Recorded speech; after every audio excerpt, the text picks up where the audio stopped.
Já faz algum tempo que as mudanças climáticas deixaram de ser um alerta dos cientistas para o futuro. Extremos do clima, ondas de calor e de frio, falta ou excesso de água, tudo isso está presente em nossas cidades. Alguns cientistas até têm um nome para isso, o antropoceno, que caracterizaria a época geológica em que as ações da humanidade são diretamente responsáveis por moldar o planeta e todo o meio ambiente.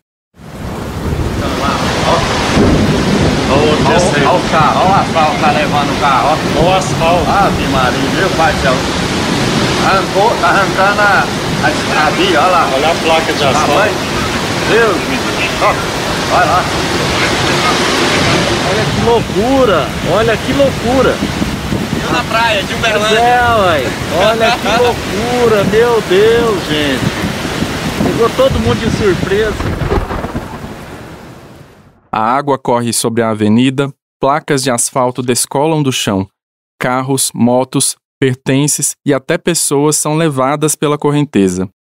Não é mais uma surpresa. Alagamentos acontecem em Uberlândia há cerca de 50 anos.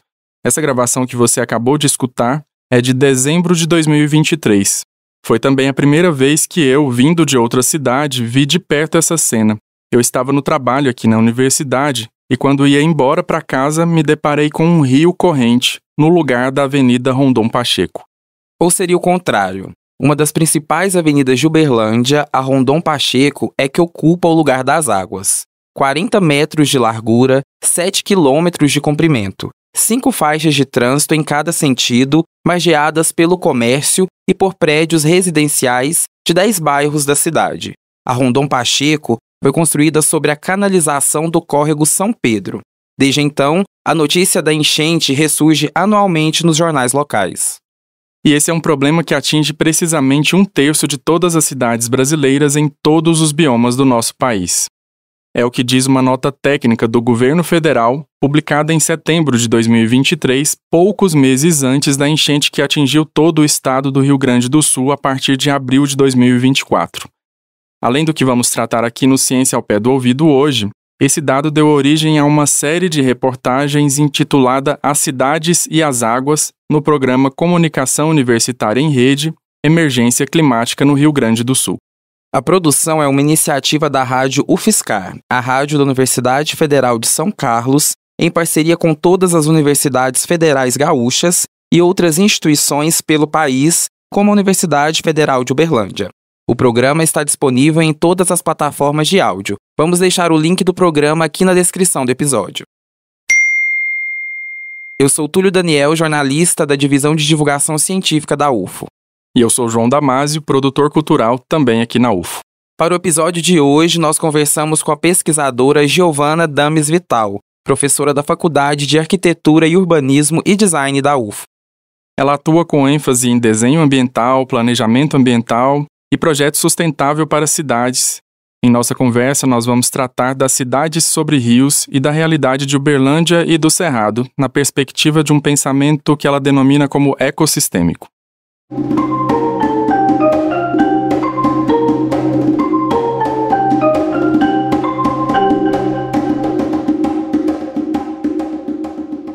Seja muito bem-vindo ao Ciência ao Pé do Ouvido, Giovana. A gente agradece a confiança e a disponibilidade de estar com a gente aqui hoje.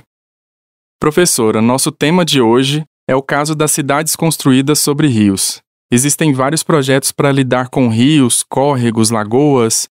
Como que a gente pode pensar a relação entre as cidades e as águas no contexto atual? Para falar um pouquinho sobre o assunto, né, e eu sendo arquiteto e urbanista, eu vejo que é muito importante a gente entender a concepção de arquitetura e urbanismo nesse sentido. O que é arquitetura e urbanismo, né? Por que a gente pensa arquitetura e urbanismo? Nessa ordem, ela seria a ciência, né? Eu chamo de ciência porque é ela que estuda sobre a concepção de espaços, de ambientes, de lugares, talvez, né? A gente pudesse falar assim. E a cidade é um objeto, né? Que a gente poderia, no sentido de objeto de estudo, ela é um elemento que faz parte desse universo da arquitetura e urbanismo. E para a gente falar sobre a concepção, né, ou seja, né, como que eu idealizo um lugar, como que eu penso um lugar, como que eu projeto esse lugar. Então, a arquitetura e o urbanismo tem essa concepção do projetar mesmo, né? Você falou da palavra projeto, então a palavra projetar, né, a ação projetar, ela, no meu entendimento, é uma essência da formação, uma essência da profissão.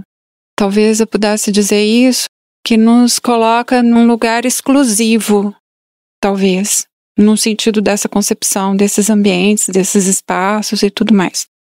Então, quando a gente fala em rios, né, se a gente fala em águas, seja na categoria que ela se apresenta para nós, a gente sai um pouco dessa ideia que seria o espaço projetado pelo ser humano e passa por uma dimensão que é a ambiental, que é a ecossistêmica. Então, pensar essa concepção requer esse olhar, essa visão de que já existe uma pré-existência natural que faz parte do sistema da vida, que é o sistema, eu vou chamar de sistema de águas, né? Porque não é só da hidrografia, o sistema de águas mesmo, todo o sistema hidrológico, como ele acontece. Então, quando a gente vai falar dos rios, dos córregos e de lagoas, represas, para mim o mais importante, antes de olhar o objeto em si, é ver como que ocorre, como que funciona o sistema. E de uma maneira interconectada entre si e com os demais elementos que compõem a vida. Então, assim, voltando só para ser um pouquinho específica no que você perguntou, córrego são dimensões praticamente que diferem. Córregos são dimensões menores, talvez a categorização pudesse chegar ali de leito com de 1 a 3 metros, mais ou menos a gente considera um córrego. Depois um ribeirão, que é um pouquinho mais largo, poderia ficar aí de 3 a 10 metros. Já em alguns casos, 10 eu acho que até muito, acho que uns 8 metros. Depois a gente teria os rios, né? Rio varia, né? Rio, a gente tem rio de 200 metros de largura. Eu posso ter um rio de 10 metros, 15 metros e um de 200, 250. Depende muito, né? Do tamanho do rio. E as lagoas, em geral, são naturais e represas são construídas, né? Então, e a gente pode ter lagos e lagoas, né?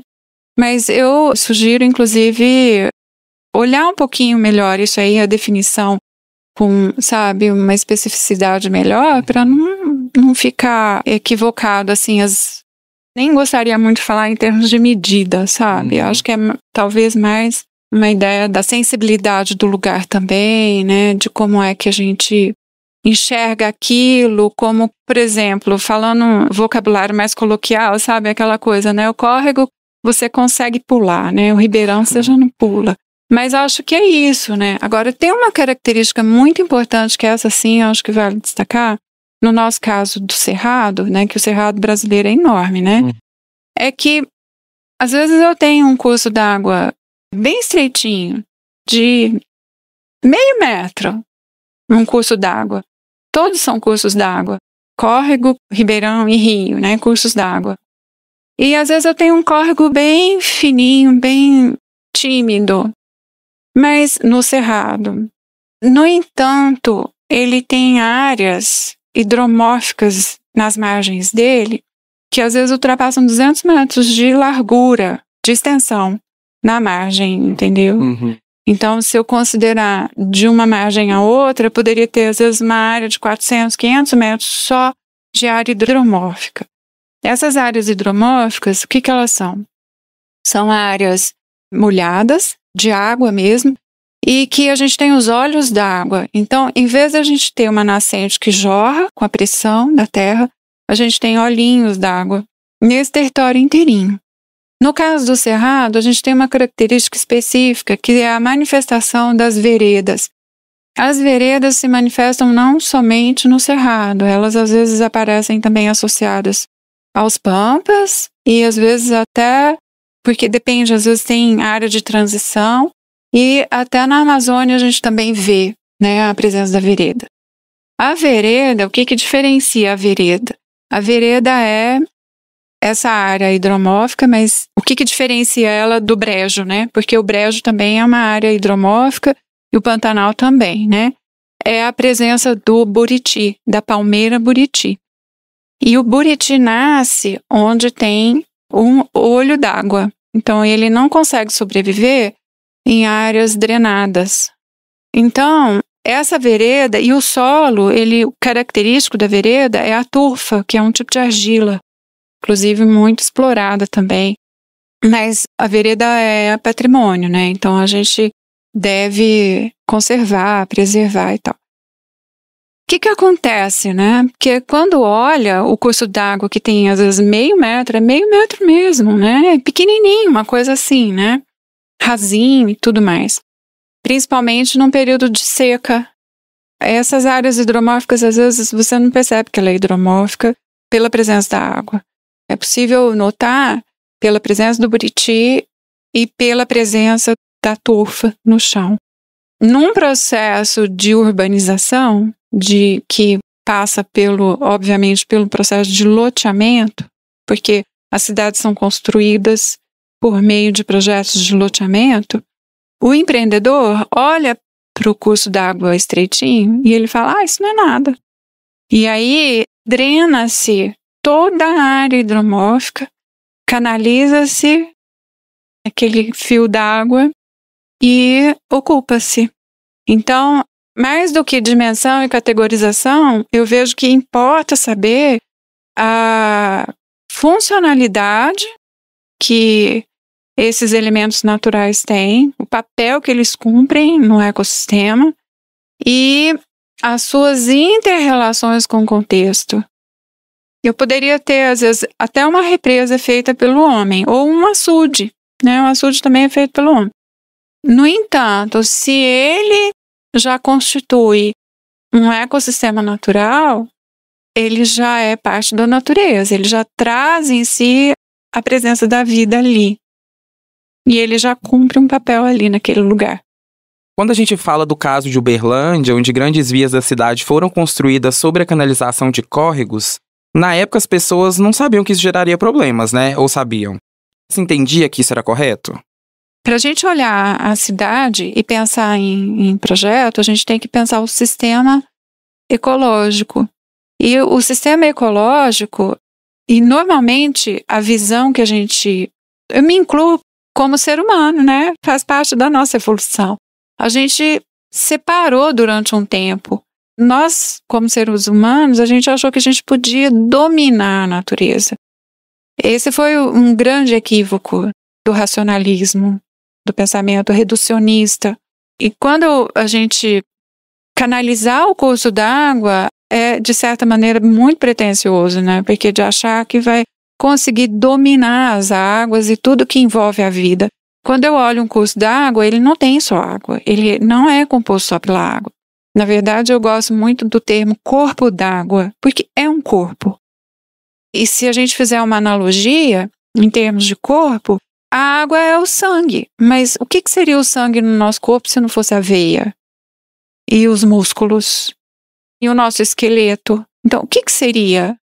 Se eu olho o curso d'água e vejo que ele tem um lugar que ele corre, ele tem o solo, ele tem minerais, ele tem pedra, ele tem vegetação, ele tem os animais, ele tem uma série de coisas que fazem parte do seu corpo.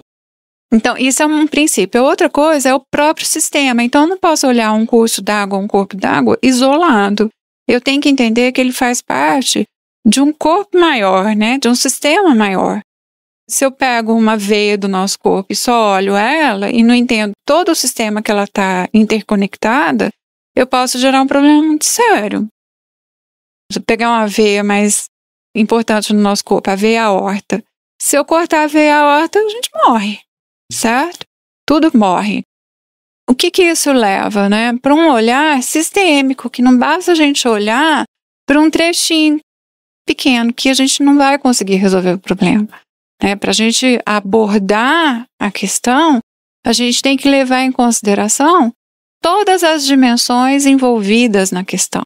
E por isso que eu disse, né, quando a gente olha para a cidade, no sentido de pensar a cidade, o que eu vejo primeiro? O que veio primeiro? O que veio antes de mim? Antes do homem, né?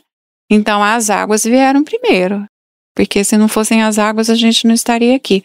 Para mim, a grande questão é preciso dar o lugar das águas. É preciso dar lugar para elas. Como que isso será feito? Requer um estudo minucioso de cada lugar, para poder, de fato, projetar isso de uma maneira eficaz. E eu também entendo que a gente precisa, para resolver os nossos problemas, que no caso, a sua pergunta ela é interessante também, né? Que entendia-se que isso era correto, né? Sim, entendi que isso era correto. Por isso que hoje a gente fala muito assim, o desenvolvimento da tecnologia, ela se completa, no sentido como pesquisadora, né? Quando eu consigo prever os efeitos negativos que essa tecnologia está gerando, não importa qual tipo de tecnologia, posso ter até uma tecnologia social.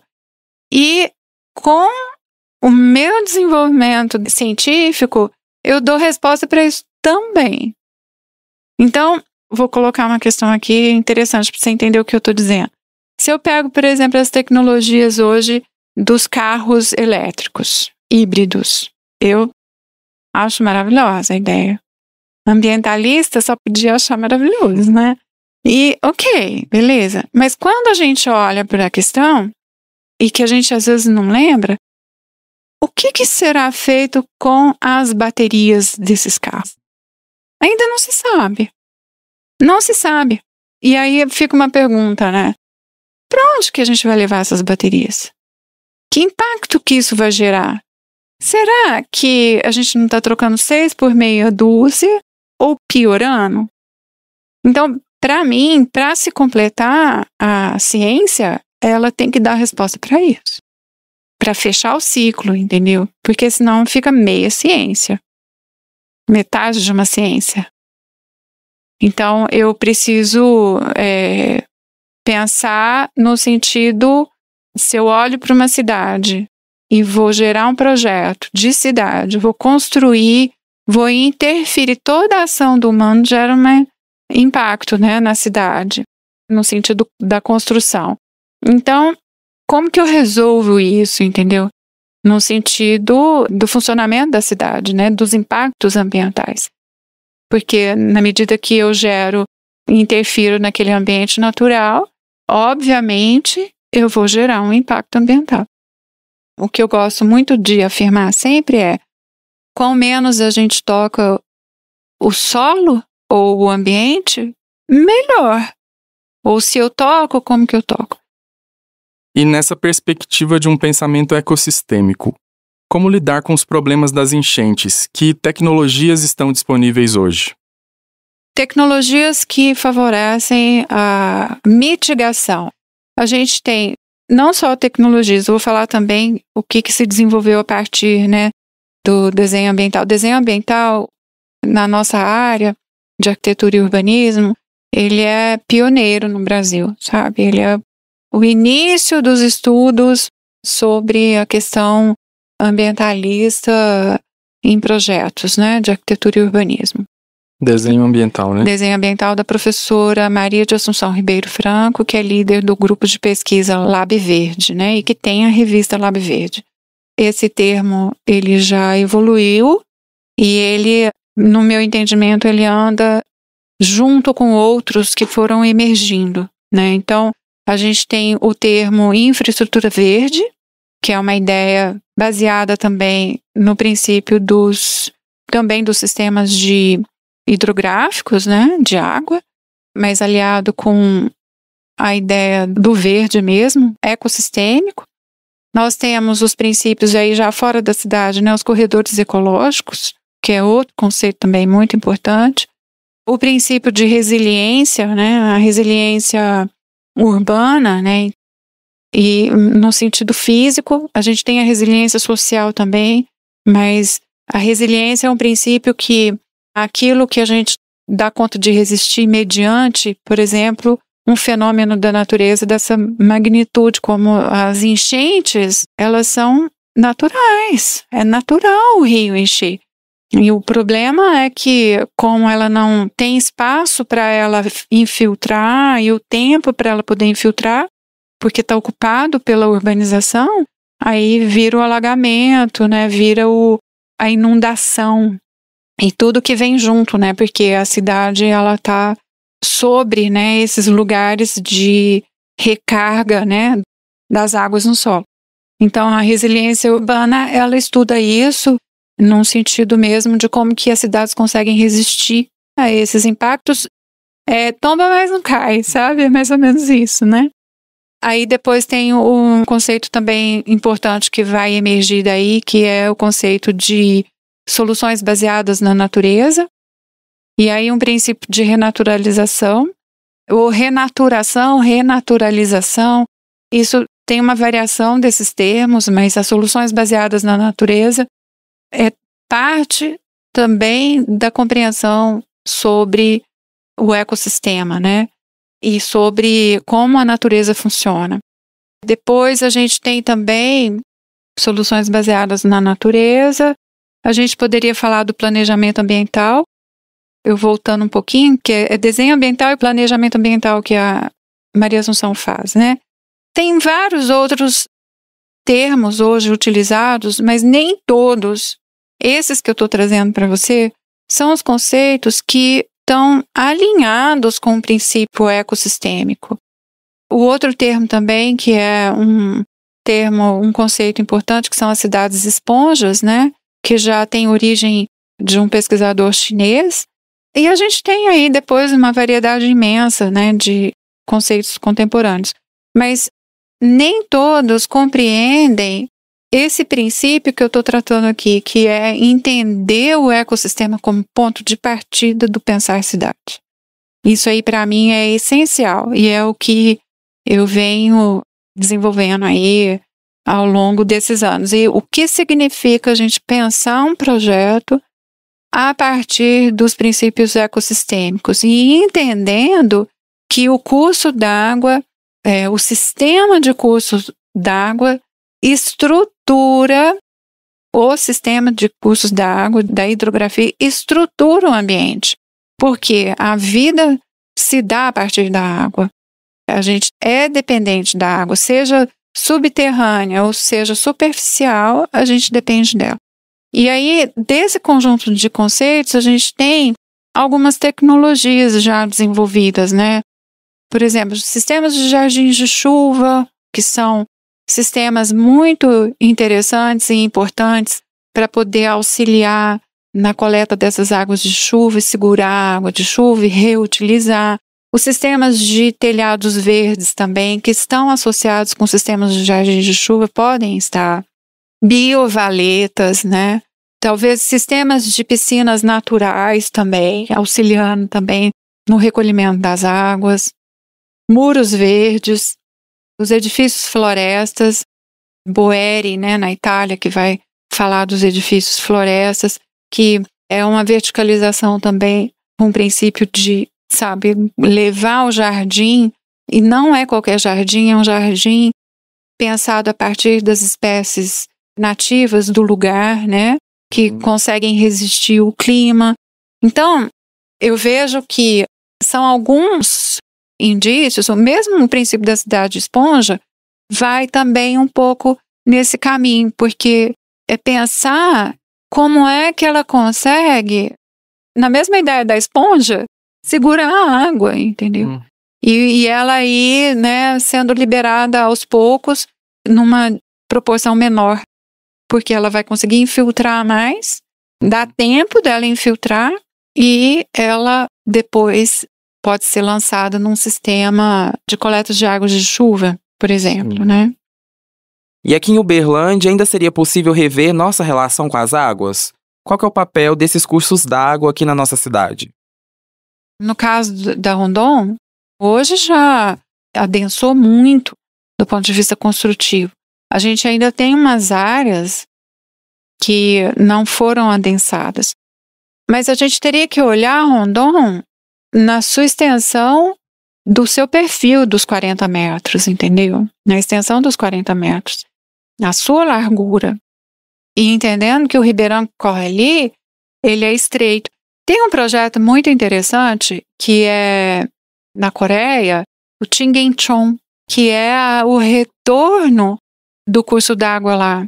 E o processo deles, que era uma avenida muito importante, e foi um processo de renaturação lá, que eu acho que vale a pena também conhecer, que é um exemplo. E eles, ali uma visão muito apropriada também da arquitetura e urbanismo e do papel que o curso d'água tem para a vida das pessoas, não só no sentido do abastecimento da água, mas no sentido poético, no sentido filosófico, no sentido do lazer, no sentido da atividade física, da saúde. Então, o curso d'água, ele reúne em si, né, um potencial muito grande. Na minha tese de doutorado, eu coloco o curso d'água como uma área de interface desses potenciais, entendeu? Porque ele é a área que a gente consegue intercambiar essas dimensões todas, que aí a gente poderia estar chamando, né, um alto grau de qualidade ambiental urbana, por exemplo, né, e fornecer isso. Então, a Rondon merece um olhar assim, né, para ela poder dar lugar para o Ribeirão São Pedro, e não só num sentido da água, como eu estou dizendo, de abastecimento, mas principalmente para o efeito que ela pode ter, né, como estruturante de qualidade ambiental urbana. Claro, acolhendo o princípio da resiliência, acolher essas águas, mas dar lugar para o lazer, dar lugar para a poética, dar lugar para o bem-estar, para a saúde, né? E, inclusive, outro termo também que a gente está utilizando bastante é o termo de cidades saudáveis. Cidades saudáveis entra aí também a partir de uma concepção da saúde, né? Entendendo essa relação com a natureza como essencial para essa saúde, né? Professora, para a gente já finalizar, como levar em consideração os cursos d'água na relação com a cidade? As pessoas olham, às vezes, para Rondon e falam assim, nossa, mas uma obra dessa vai ficar muito cara. Mas se a gente pegar desde 1982, salvo engano, 81, que foi a primeira inundação, né? Primeira enchente que arrasou com a Rondon, e todo o investimento que foi feito nela. E naquela época a Rondon não era nada, ela era praticamente quase o limite da cidade. O Vigilato vai surgir depois, o meio junto ali com ela. Não, vem a Rondon primeiro, depois o Vigilato brota ali do lado do Cajubá. A gente já teria devolvido esse curso d'água há muito tempo. E quanto tempo mais passar, pior será. Então, mais problema a gente vai ter. Precisa encarar mesmo, né? E levar a sério a possibilidade de devolver a água, de devolver o curso d'água, né? É muito ruim pensar que a gente precisa chegar num ponto como esse para daí pensar numa solução e levar isso em consideração. Então, eu vejo que a gente precisa fazer uma conta maior, sabe? Não só pontual. Pensando em todas as perdas que houve durante aí 40 anos, que a Rondon tem 40 anos. Então, eu vejo que esses sistemas de sinalização, eles são bons, mas é um sistema para acudir, né? Na ideia de salvar a pessoa na hora que ela está no risco iminente. Mas ele é paliativo no sentido do problema, ele não resolve o problema. O problema vai permanecer lá. Por exemplo, em fundos de vale, não deve se pensar em sistema de vias, em sistemas de equipamentos de transporte público, por uma questão óbvia, porque os rios respiram, eles pulsam, e eles pulsam de acordo com as estações do ano, com a manifestação da água. Então, ele é igual a respirar mesmo. Ele enche e esvazia, ele enche e esvazia. Se ele não tem espaço para isso natural, ele vai invadir. E a água, é o elemento mais resiliente que existe, se a gente parar para pensar. Ela não desaparece, ela evapora e volta de novo. Ela polui, é possível limpar. Ela entra em todos os poros. Ela entra onde ela tiver que entrar. Ela é altamente resiliente. Então, a minha ideia, né, é muito assim, para a gente tratar de uma cidade, é preciso entender o ecossistema. E aí eu gosto muito de uma ideia que vem de Maturana, que é biólogo, filósofo, pedagogo chileno, que ele fala: somos biologicamente seres sociais. É claro que ele está com uma ideia de mostrar o lado social como uma biologia. Mas o olhar dele é um alerta e uma lembrança de que somos seres biológicos. Então, se eu quero olhar uma cidade e quero pensar essa cidade como o habitat do ser humano, eu não posso pensar como uma luva de ferro. Eu tenho que pensar ela biologicamente. E isso, para mim, é uma inovação na ciência de arquitetura e urbanismo, entendeu? Eu venho falando muito sobre isso. Então, a arquitetura nessa hora, né, a arquitetura e urbanismo e a própria cidade, ela funciona como uma quarta pele. Ela tem que funcionar como uma quarta pele. E não é uma quarta pele só na cabeça, ela tem que ser nos pés também. Porque não é só o telhado que a gente quer, né? A gente precisa lembrar do solo, né, do nosso contato com o solo. E essa pele, para ela funcionar e cumprir um papel mesmo biológico, ela tem que respirar. Ela tem que dar espaço para respiração, ela tem que dar espaço para o pulsar. Mas se eu não entendo como que a natureza respira e pulsa, como que eu penso um ambiente que consegue fazer essa relação, entendeu? É impossível, fica a luva de ferro. Então, a minha concepção, né, de cidade, no sentido de sustentabilidade, inclusive, é um termo que a gente não tem outro, né? Então a gente usa ele. Mas que é isso, entendeu? Eu preciso pensar em algo que dê conta de tudo, né? E que desenvolva junto com a gente, possibilite a gente se desenvolver também, né? Agradecemos a professora Giovana pela participação e disponibilidade de conversar sobre esse tema que está ligado com as emergências climáticas e afeta a todos nós.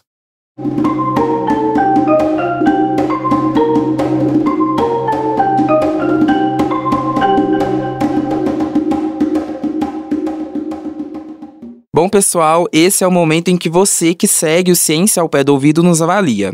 Se você nos ouve pelo Spotify, deixamos uma caixinha aqui embaixo. Conta nela pra gente o que acharam do episódio. A gente lê tudo. E segue a gente nas redes sociais da UFO para acessar os outros conteúdos que preparamos para você.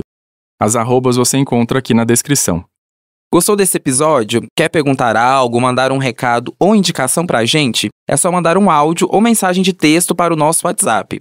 Nosso número é 349-9948-4655. Repetindo, 349-9948-4655. Muito obrigado pela companhia. Até a próxima. Tchau.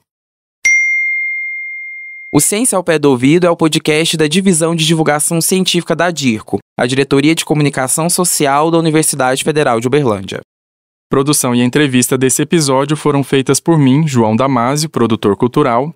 Apresentação e divulgação nas mídias sociais também foram feitas por mim e pelo Túlio Daniel, jornalista e editor de produção do podcast.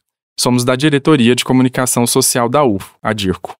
A comunicação imagética foi feita pela Maria Clara Medeiros, estagiária de design. A principal transição sonora é composição do percussionista Eduardo Fraga Túlio, que é pesquisador e professor de música aqui na UFO. Captação de áudio foi feita pelo Euler Reis. Edição, montagem e finalização são do Márcio Gama. A direção de comunicação social da UFO é da jornalista e pesquisadora Renata Neiva. O Ciência ao Pé do Ouvido tem apoio da Fundação de Amparo à Pesquisa do Estado de Minas Gerais, a FAPEMIG. Voltamos na próxima terça-feira. Até mais!